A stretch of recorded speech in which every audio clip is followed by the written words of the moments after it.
Work பார்க்க வேண்டியது இருந்துச்சு. பேக் அண்ட் ஒர்க்கு ம். எல்லாம் பண்ணிக்கிட்டு இருக்கிறோம். ஓகே. இன்னமும் நிறைய பொறுப்புகள் இருக்குது. அந்த வேலையை செய்ய வேண்டியது இருக்குது. அடுத்து எலெக்ஷன் மேனிஃபெஸ்டோ இருக்குது. அடுத்து தளபதி பொங்கலுக்கு அப்புறம் ஃபுல் ஃப்ளெஷ்டாக இறங்குறாரு.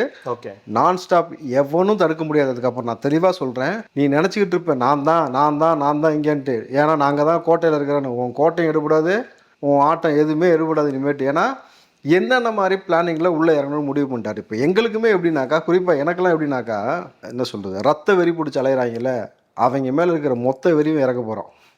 ஏன்னா அதை ஒத்த வரியில் சொன்னோம்னா, தளபதி வெற்றி கொண்டான். அந்த டீமில் நாங்கள் இறங்கிட்டோம். சேர்ந்து இப்போலாம் தனித்தனியாக வேட்டையாடிக்கிட்டு இருந்தோம் பார்த்தீங்களா, ஒட்டு மொத்தமாக இப்போ அந்த குரூப்பில் சேர்ந்துட்டோம். நாங்கள் அடிக்க தயாராகிட்டோம். வாரியர்ஸ் நீங்கள் தயாராகிக்கிங்க, நான் அவ்வளோதான் சொல்லுவேன். ஏன்னா இதுக்கு முன்னாடி நீங்கள் இந்த சமீப காலமாக இந்த நடந்த இந்த ஒரு மாதம் நம்ம கேப்பில் பேச எவ்வளோ முக்கியமான நிகழ்வு நடந்துச்சுன்னு பேசுகிறேன் இல்லையா, கவனிக்கும் பொழுது ஆட்டம் உச்சபட்சமாக இருக்குது. இந்த தீய சக்தியோட ஆட்டமும் கூட இருக்கிற ஆட்கள் ஆட்டமும் ஏண்டா சம்மந்தம் இல்லாமல் திரும்ப திரும்ப திரும்ப திரும்ப